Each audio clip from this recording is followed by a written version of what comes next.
Good morning friends. आज आपकी class है 46 जिसमें हमारा टॉपिक रहेगा शैक्षिक प्रबंधन एवं प्रशासन, जिसका पार्ट 1 हम करा चुके हैं क्लास 45 में, जिसमें हमने डिस्कस किया था शैक्षिक प्रबंधन के बारे में कि शैक्षिक प्रबंधन होता क्या है, इसके कार्य विशेषताएं वगैरह।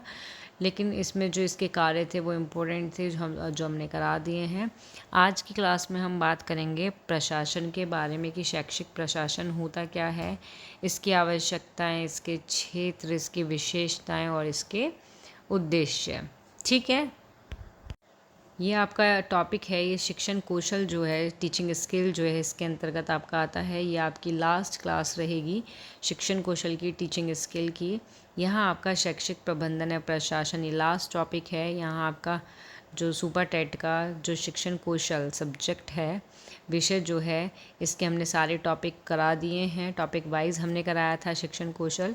इसमें हमारा ये लास्ट टॉपिक है शैक्षिक प्रबंधन एवं प्रशासन।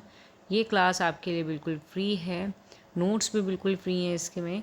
और ये ऑल टीचिंग एग्ज़ाम के लिए आपकी क्लास है, ऑल टीचिंग एग्ज़ाम के लिए ये वाली आपकी क्लास है। ओके, तो जिसको भी वीडियो पसंद आए वो इसको लाइक, शेयर, सब्सक्राइब करना ना भूले। नाउ स्टार्ट करते हैं अब हम शैक्षिक प्रशासन के बारे में कि शैक्षिक प्रशासन होता क्या है, उसका अर्थ, उसकी परिभाषाएँ। ठीक है, तो हम स्टार्ट करते हैं। हमारा सबसे पहले तो जो शैक्षिक प्रशासन है वो होता क्या है, उसका जो अर्थ क्या होता है। ठीक है, शैक्षिक प्रशासन, इसका अर्थ है हमारा स्कूल व अन्य शैक्षिक संस्थाओं का प्रबंध करना। शैक्षिक प्रशासन के अंतर्गत आता है कि स्कूल और अन्य जो शैक्षिक संस्थान होते हैं उनका प्रबंधन करना ही क्या है, आपका शैक्षिक प्रशासन कहलाता है। ओके, इसमें क्या किया जाता है शैक्षिक प्रशासन में, आपका शैक्षिक प्रशासन के ज़रिए क्या किया जाता है, जो शिक्षा प्रणाली होती है, शिक्षा प्रणाली के अलग अलग पहलुओं को क्या किया जाता है, मैनेज किया जाता है। क्या किया जाता है, मैनेज किया जाता है और कोऑर्डिनेट किया जाता है। कोऑर्डिनेट, ठीक है, क्या किया जाता है, शिक्षण प्रणाली के अलग अलग पहलू को मैनेज किया जाता है और कोऑर्डिनेट किया जाता है। इसमें क्या होता है, इसमें नीति बनाना होता है, कार्मिक प्रबंधन होते हैं, या कोई भी पाठ्यक्रम है उसको लागू करना भी इसके अंतर्गत आता है। शैक्षिक प्रशासन के अंतर्गत आता है पाठ्यक्रम को लागू करना, या कोई नीति बनाना, या संसाधनों का आवंटन करना, ये सभी कुछ शैक्षिक प्रशासन के अंतर्गत आता है। ठीक है, आपका जो ये शैक्षिक प्रशासन होता है, ये शैक्षिक संस्थानों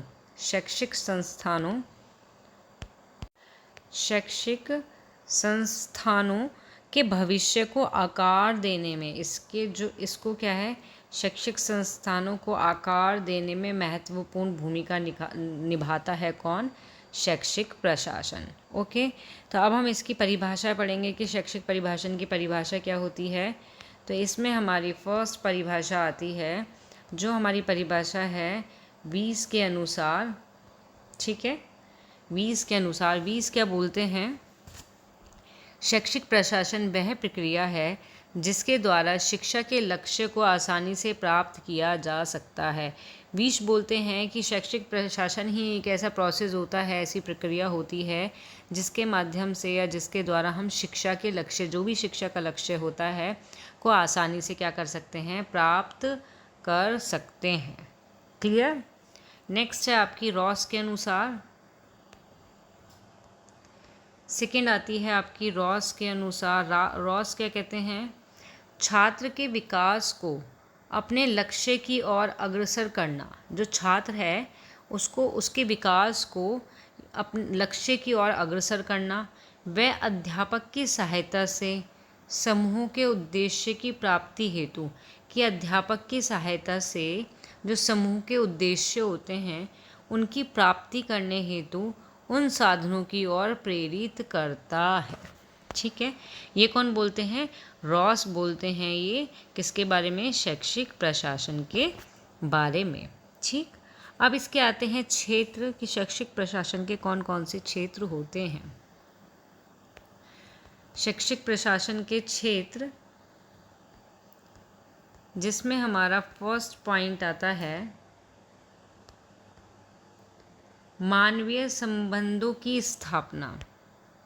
तो इसका क्षेत्र से तात्पर्य यहाँ ये भी है कि जो शैक्षिक प्रशासन होता है, जो आपका शैक्षिक प्रशासन है, वो क्या करता है, वो शैक्षिक संस्थाओं में, किसमें, शैक्षिक संस्थाओं में मानवीय संबंधों की स्थापना करता है। ठीक है, शैक्षिक प्रशासन शैक्षिक संस्थाओं में मानवीय संबंधों की स्थापना करता है। प्रशासन के माध्यम से ही क्या होता है, व्यक्तियों के मध्य प्रेम भाव बढ़ाने में जो होता है वो प्रशासक की सूझबूझ अत्यंत आवश्यक होती है, इसलिए वो मानवीय संबंधों की स्थापना करता है। ठीक है, सेकंड पॉइंट आता है हमारा शिक्षण प्रक्रिया की योजना का निर्माण करने में, कि जो आपका शैक्षिक प्रशासन होता है, जो आपका शैक्षिक प्रशासन होता है, ये शिक्षण प्रक्रिया की योजना का भी निर्माण करता है। क्यों? क्योंकि शिक्षण प्रक्रिया को, जो आपकी शिक्षण प्रक्रिया है, इसको नवीन नवीनकरणों या फिर उपागमों के मध्य से अधिक महत्वपूर्ण बनाया जा सकता है। और क्योंकि यह कौन सी प्रक्रिया है, यह एक गत्यात्मक प्रक्रिया होती है। ठीक है, थर्ड आता है हमारा इसमें अध्यापक नियुक्ति। तो शैक्षिक प्रशासन के अंतर्गत क्या होता है कि अध्यापक की नियुक्ति, मतलब विद्यालय में विषय के अनुसार, जो विद्यालय होते हैं उसमें विषय के अनुसार शिक्षकों की क्या करता है, नियुक्ति करता है। जो शैक्षिक प्रशासन है वो अध्यापक की क्या करता है, नियुक्ति करता है कि भाई ये एसएसटी का टीचर है, ये साइंस का है, ये इंग्लिश का है, इस तरीके से। शिक्षक के वेतन की व्यवस्था करता है कि अब कोई टीचर है, अध्यापक है, अगर वो पढ़ाने आ रहा है स्कूल के अंदर, विद्यालय के अंदर, तो उसको वेतन भी तो देना होता है। तो ये वेतन की व्यवस्था भी कौन करता है, आपका शैक्षिक प्रशासन ही करता है। ठीक है, और उनके कल्याण, आवास आदि की व्यवस्था करना भी शैक्षिक प्रशासन के अंतर्गत आता है। ठीक, तो ये होता है आपका अध्यापक नियुक्ति। 4 पॉइंट है इसके अंदर आपका शैक्षिक समस्याओं का समाधान।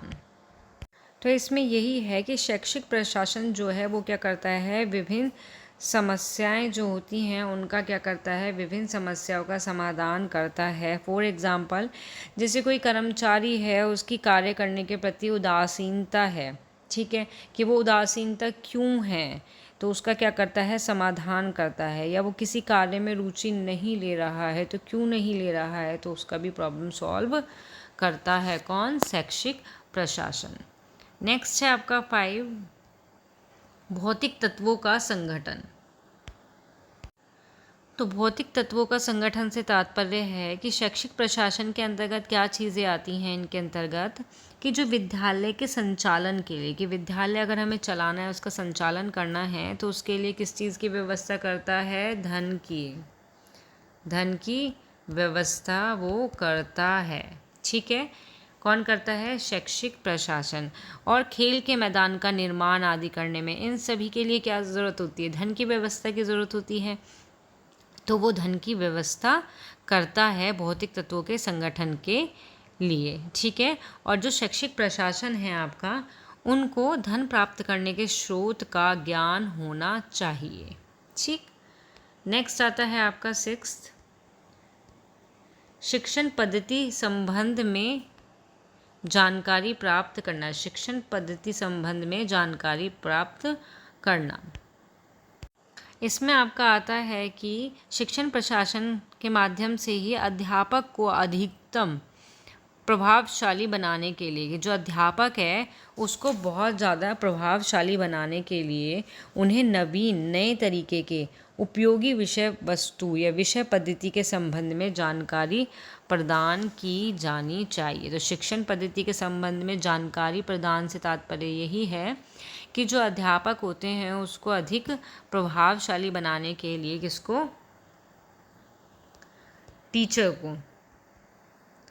टीचर को प्रभावशाली बनाने के लिए क्या करना चाहिए, उन्हें नई नवीन उपयोगी विषय पद्धति के संबंध में जानकारी प्रदान करनी चाहिए। ठीक, तो ये आपके हैं शैक्षिक प्रशासन का क्षेत्र। नेक्स्ट हेडिंग आती है हमारी शैक्षिक प्रशासन की विशेषताएं, कि इसकी विशेषताएं कौन कौन सी होती हैं। तो हमारी हेडिंग आती है शैक्षिक प्रशासन की विशेषताएं, जिसमें हमारा फर्स्ट पॉइंट रहेगा शिक्षा संस्था की उपलब्धि संख्यात्मक ना होकर गुणात्मक होती है। ठीक, तो जो शिक्षा संस्था की उपलब्धि है वो कैसी होती है, वो संख्यात्मक ना होकर कैसी होनी चाहिए, कैसी होती है, गुणात्मक होती है। और इसका जो मूल्यांकन करना कठिन काम है। ओके, जो शैक्षिक प्रशासन है, शैक्षिक संस्था की जो उपलब्धि संख्या जो है वो संख्यात्मक ना होकर कैसी होती है, गुणात्मक होती है। और इसका जो मूल्यांकन करना क्या होता है, काफ़ी कठिन होता है। ये आपकी शैक्षिक प्रशासन की एक विशेषता है। सेकंड विशेषता आती है इसमें इसमें व्यक्तिगत विकास। ठीक है, कि जो आपका शैक्षिक प्रशासन होता है ये लाभ ना कमाने वाला प्रतिष्ठान है। मतलब इसको ये नहीं होता कि हाँ भाई मुझे लाभ कमाना है, तो ये इसकी एक तरह से विशेषता है। समाज सेवा के लिए ये शैक्षिक प्रशासन है ये मोस्टली किस चीज़ के लिए है, लोक कल्याण के लिए है, लोक कल्याण और समाज सेवा। ठीक है, कोई भी व्यापार हमेशा ही लाभ हानि की चिंता करता रहता है, लेकिन जो शैक्षिक संस्था होती है वो मनुष्य के विकास पर केंद्रित होती है। ठीक, कि जो शैक्षिक संस्था है, जो आपकी शैक्षिक संस्था होती है वो मनुष्य के व्यक्तिगत विकास पर केंद्रित होती है। ओके, इसका जो उद्देश्य है वो है जन कल्याण। इसका उद्देश्य है जन का कल्याण करना।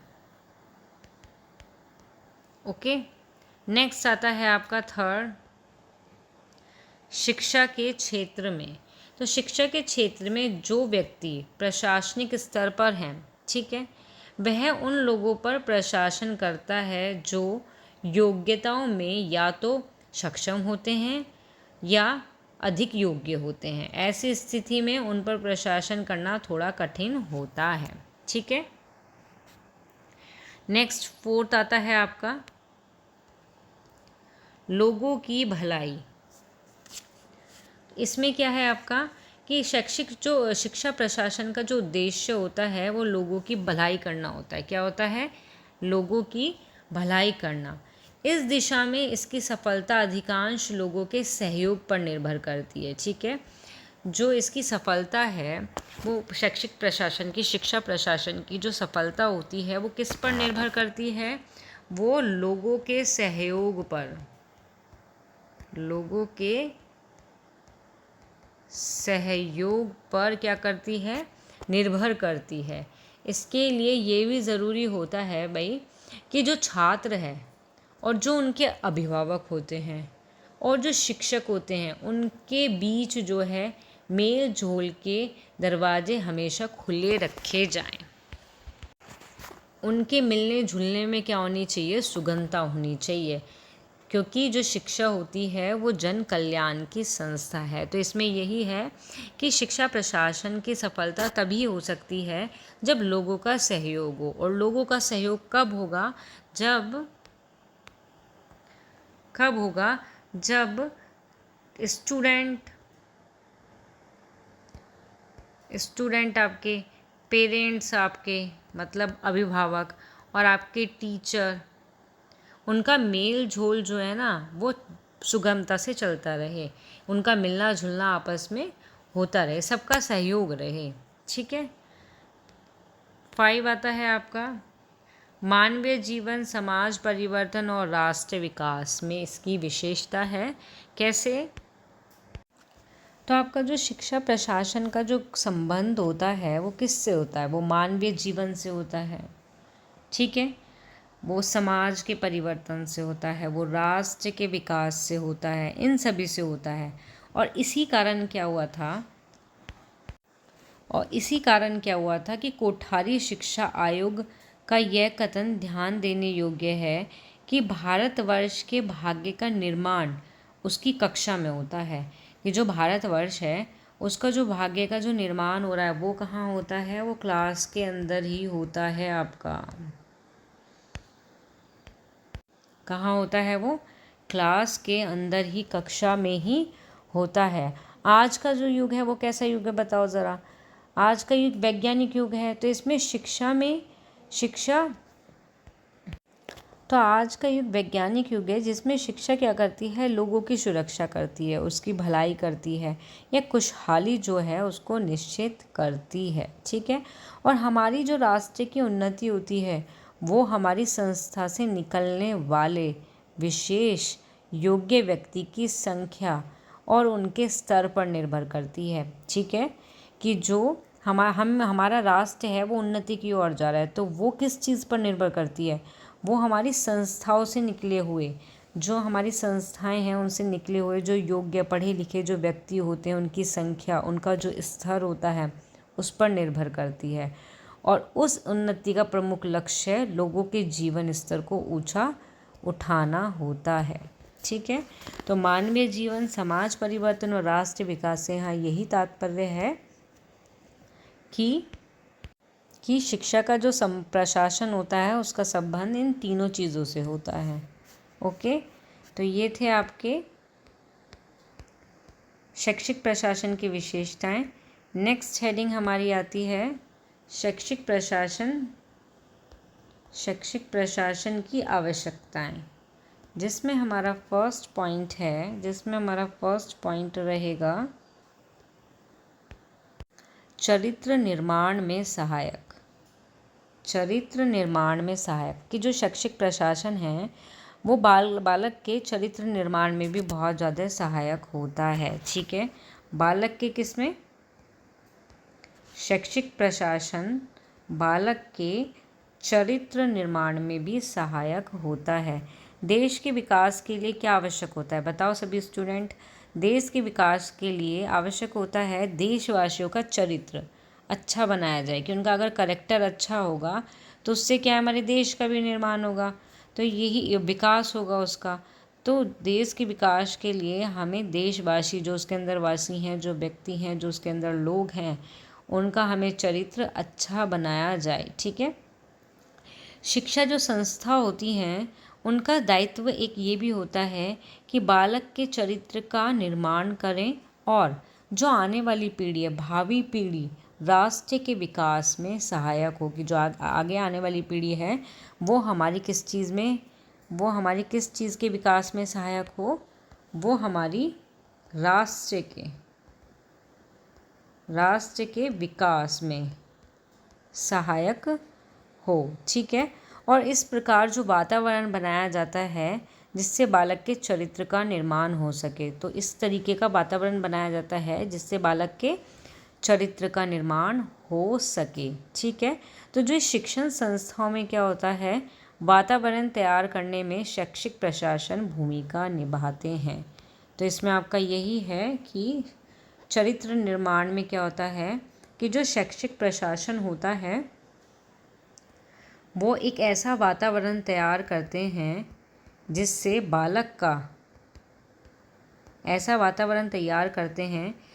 बालक का चरित्र का निर्माण हो सके।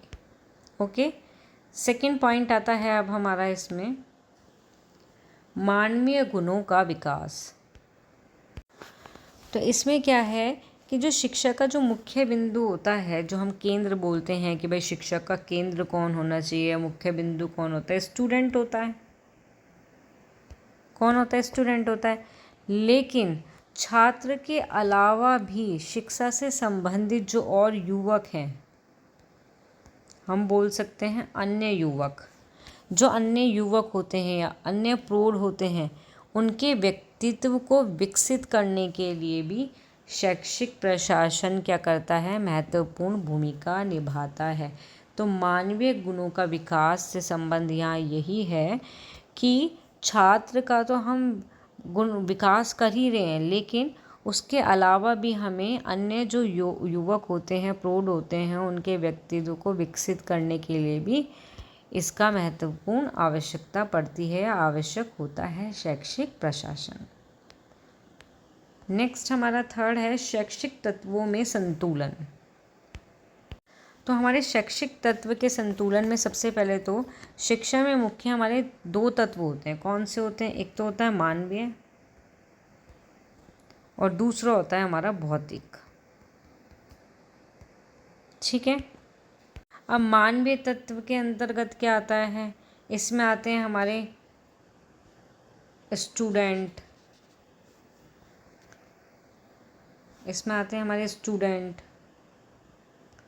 टीचर, ये आते हैं हमारे मानवीय तत्व के अंदर, या अभिभावक मतलब पेरेंट्स। ठीक है। और जो हमारा भौतिक होता है इसके अंतर्गत कौन आते हैं? इसमें आते हैं हमारे स्कूल, हमारे भवन। ठीक है। इसमें हमारा और आता है पुस्तकालय, इसमें आती है हमारी प्रयोगशाला। तो ये सभी किसके अंदर आते हैं? हमारे भौतिक तत्व के अंदर आते हैं। तो इन दोनों के बीच में, मानवीय और जो भौतिक तत्व हैं, इन दोनों के बीच में संतुलन बनाने के लिए या संतुलन बनाए रखने का जो काम करता है वो कौन करता है? शैक्षिक प्रशासन करता है। ठीक है। आया समझ आपको? शैक्षिक तत्वों में संतुलन से तात्पर्य क्या है कि मानवीय और जो भौतिक गुण होते हैं, जो तत्व होते हैं, उनमें संतुलन बनाने के लिए शैक्षिक प्रशासन की आवश्यकता पड़ती है, या शैक्षिक प्रशासन का ही कार्य है दोनों में संतुलन बनाना। ठीक। क्वेश्चन ये आ जाता है कि मानवीय तत्व कौन से हैं? मानवीय तत्व के अंतर्गत क्या आता है? तो इसमें स्टूडेंट आता है, आपका स्टूडेंट आएगा, आपका टीचर आएगा और इसमें पेरेंट्स आएगा। ठीक है। और जो आपके भौतिक हैं,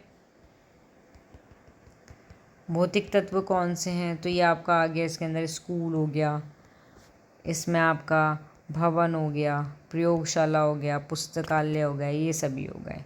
ओके। नेक्स्ट पॉइंट आता है हमारा शिक्षा को समाज हेतु उपयोगी बनाना। तो जो शिक्षा है वो एक हमारी कैसी प्रक्रिया है? वो हमारी एक सामाजिक प्रक्रिया है। जो हमारी शिक्षा है वो कैसी प्रक्रिया है? वो एक सामाजिक प्रक्रिया होती है। और बालक का विकास कहाँ पे होता है? समाज में रहकर ही तो होता है, समाज के अंदर ही तो बालक रहता है, तभी तो उसका विकास होता है। तो जो शैक्षिक होता है, शैक्षिक प्रशासन जो है वो सामाजिक आवश्यकताओं या उनकी विशेषताओं या शैक्षिक प्रक्रिया संपन्न करता है। ठीक है। एक तरह से हम कह सकते हैं सामाजिक आवश्यकताओं के जो अनुसार ही विद्यालय का संगठन किया जाता है, कि जो शैक्षिक, जो आपकी शिक्षा सामाजिक आवश्यकता के अनुसार ही किसका संगठन किया जा सकता है? विद्यालय का। तो शिक्षा को समाज हेतु उपयोगी बनाने से तात्पर्य आपका यहाँ यही होता है। ठीक है। नेक्स्ट है आपका इसमें लोकतांत्रिक विचारधारा का विकास करना। तो लोकतांत्रिक विचारधारा का विकास करने से तात्पर्य यहाँ यही है कि जो हमारा वर्तमान में जो हमारा देश है वो एक तरह से कैसे है? वो लोकतांत्रिक देश है। ठीक है। तो हमारे शैक्षिक प्रशासन के द्वारा, जो शैक्षिक प्रशासन है, इसके द्वारा क्या होता है? विद्यालय में हम ऐसा वातावरण तैयार करें कि हम स्कूल में ऐसा वातावरण, स्कूल के अंदर ऐसा वातावरण तैयार करें कि जिससे बालक में लोकतांत्रिक विचारधारा विकसित हो सके। ऐसा वातावरण हम तैयार करें जिससे बालक में लोकतांत्रिक विचारधारा का विकास हो सके। ठीक है। 6 पॉइंट आता है हमारा इसमें शिक्षा प्रक्रिया संचालन। तो इस शिक्षा प्रक्रिया संचालन से तात्पर्य यही है कि जो शिक्षा समाज के लिए तभी उपयोगी हो सकती है जब उसका क्रमबद्ध रूप से क्रियान्वयन किया जाए। ठीक है। शिक्षा की आवश्यकताओं को ध्यान में रखना, जो शिक्षा होती है इसकी किसको आवश्यकता को ध्यान में रखा अगर जाए, ध्यान में रखना शिक्षा प्रशासन का ही एक महत्वपूर्ण कार्य होता है। ठीक है। तो शैक्षिक, एक तरह से ये शैक्षिक प्रक्रिया का संचालन तभी हो सकता है जब शिक्षा समाज के लिए तभी उपयोगी हो सकती है जब उसका क्रमबद्ध रूप से क्रियान्वयन किया जाए। ओके, 7 पॉइंट आता है आपका शिक्षा के विभिन्न अंगों में समन्वयन। इसमें क्या होता है आपका कि शैक्षिक सामग्री का प्रयोग इस तरह करता है कि जिससे शिक्षा प्रक्रिया को सरल व स्पष्ट बना सके। जो शैक्षिक प्रशासन है वो शिक्षा के सभी अंगों में क्या करता है, समन्वय बनाता है। ठीक है, और शैक्षिक सामग्री का प्रयोग इस तरीके से करता है, शैक्षिक कार्यकर्ताएं जो हैं वो इस तरीके से शैक्षिक सामग्री का प्रयोग करते हैं कि जो हमारी शिक्षा की प्रक्रिया है उसको सरल व स्पष्ट बना सके। ठीक, तो ये सभी थे हमारे शैक्षिक प्रशासन की आवश्यकताएं। ओके, नेक्स्ट आता है हमारा इसमें हेडिंग शैक्षिक प्रशासन के उद्देश्य, कि इसके क्या उद्देश्य हैं, जिसमें हमारा फर्स्ट पॉइंट आता है इसमें शिक्षा संबंधी कार्यों का संपन्न करना। शिक्षा संबंधी कार्यों को या कार्य का संपन्न करना। तो शैक्षिक जो प्रशासन होता है इसका उद्देश्य ये भी होता है कि शिक्षा के संबंधी जितने भी कार्य होते हैं उनको क्या करना, संपन्न करना। ओके, और शिक्षा के क्षेत्र में कार्यरत व्यक्ति की सहायता करना, कि शिक्षा के क्षेत्र में जो भी कार्यरत व्यक्ति हैं उनकी सहायता करना। ये किसका उद्देश्य है, शैक्षिक प्रशासन का। सेकंड पॉइंट है हमारा इसमें बालक में समुचित विकास करना, कि समाज के जो सभी बालक होते हैं उनका समुचित विकास के लिए हमें क्या करना है, एक पर्यावरण तैयार करना है और आवश्यक सामग्री या फिर साधन जुटाने हैं। शैक्षिक प्रशासन का उद्देश्य ये भी होता है कि बालकों का क्या करना, समुचित विकास करना। कैसे कर सकते हैं कि पर्यावरण, एनवायरनमेंट तैयार करके, ठीक है, या आवश्यक सामग्री उनके लिए, आवश्यक सामग्री या फिर साधन जो हैं उनको जुटाना। इसके माध्यम से हम बालक का समुचित विकास कर सकते हैं। ओके, नेक्स्ट पॉइंट आता है हमारा थर्ड पॉइंट है हमारा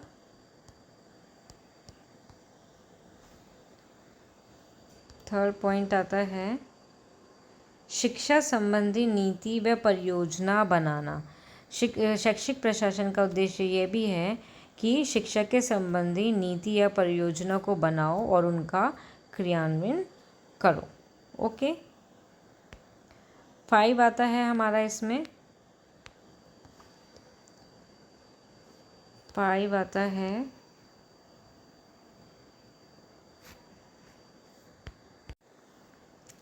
हमारा 4 आता है। 4 है शैक्षिक कार्यक्रम संचालित करना, मतलब कि शिक्षा के प्रत्येक स्तर पर हमें क्या करना चाहिए, शैक्षिक जो कार्यक्रम होते हैं उनको भली भांति क्या करना चाहिए, संचालित करना चाहिए, या उनकी गतिविधियों को भली भांति संचालित करना चाहिए। नेक्स्ट हमारा आता है कर्मचारी की नियुक्ति। ठीक, तो शिक्षा विभाग से संबंधी क्या होता है, कि कर्मचारियों की क्या की जाती है, इसमें नियुक्ति की जाती है। ये किसका उद्देश्य होता है, शैक्षिक प्रशासन का, कि जो सेवारत का निर्धारण करना या उन्हें प्रशिक्षण करना, प्रगति की व्यवस्था करना, ये सभी किसके अंतर्गत आता है, शैक्षिक प्रशासन के उद्देश्य के अंतर्गत आता है। कि शैक्षिक प्रशासन का उद्देश्य होता है कर्मचारियों की, शिक्षा विभाग से संबंधित कर्मचारी जो होते हैं उनकी नियुक्ति करना। तो यहाँ आपका समाप्त होता है शैक्षिक प्रशासन। हमने शैक्षिक प्रशासन के बारे में पढ़ लिया कि शैक्षिक प्रशासन होता क्या है आपका, ठीक है, प्रशासन होता क्या है, उसके क्षेत्र, उसके उद्देश्य, विशेषताएं। तो यहाँ आपकी क्लास होती है समाप्त। यहाँ होती है आपकी क्लास समाप्त। आपका जो शिक्षण कौशल है यहाँ आपका कंप्लीट होता है पार्ट 2 में। अब हम मिलेंगे आपसे 1 जनवरी 2025 को, जिसमें हम पढ़ाई करेंगे, जिसमें हम पढ़ेंगे, हम आपको पढ़ाएंगे इसमें रीट का जो एग्ज़ाम है उसके बारे में।